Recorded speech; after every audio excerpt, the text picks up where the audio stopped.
Franz, Josef and Fox Glacier locals will be heaving a sigh of relief tomorrow when the Waiho Bridge finally reopens. The bridge on State Highway 6 was swept away by floodwaters 17 days ago. Its closure is estimated to have cost the West Coast economy $3 million a day.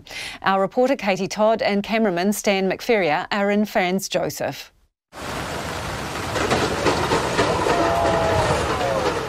2.5 weeks after the Waiho Bridge on State Highway 6 was swept away, the usually busy streets of Franz Josef are mostly empty and tourist operators are feeling the pinch.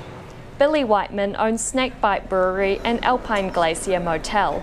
Been quite a significant downturn in business in that, whereas the restaurant would normally be packed at this time of year, and that we're probably seeing maybe 20-30 tables in that a night. If that, that's a good night. He and other business owners have had to lay off casual staff. Mr. Whiteman says that could be problematic when all the visitors return to town, but it was unavoidable. When did you sort of reach that point where you realised you'd have to downsize? I think most people had to react pretty fast. I think they knew as soon as the bridge went out that things were going to be a bit sticky in that for a wee bit. So I think most people sort of acted immediately. Down at the river, the bridge being reinstated is a Bailey bridge, a type of flexible structure traditionally used in military operations for quick assembly. Transport agency contract manager Moira Wynnum says it's the same design as the one that was swept away, but most suited to the volatile environment of the Waiho River. Up to 45 people have been working on it at a time. It's been a big challenge having everyone on site and coordinating everything to make sure that they're operating together safely, but they've pulled together amazingly well as a team of really diverse people and diverse organisations that have come together, so it's been great to see. South Island General Manager for Downer, Scott Ford, is among them, along with 16 engineers from the Defence Force. A lot of coordinating and logistics.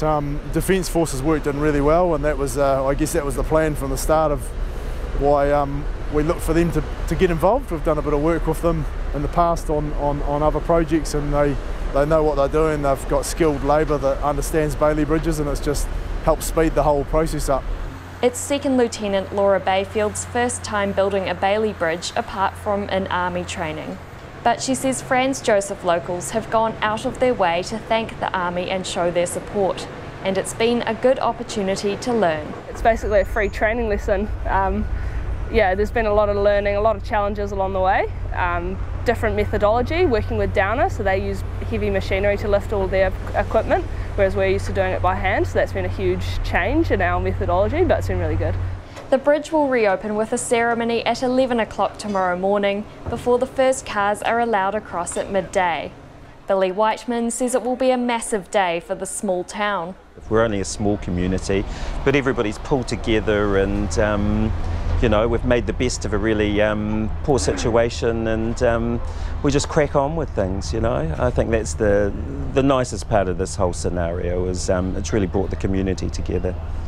The community isn't out of the woods yet, with the access road to Franz Josef and Fox Glaciers yet to be cleared of floodwater and damage as well. But locals are hoping the bridge problems at least will be behind them. In Franz Josef for Checkpoint, Katie Todd.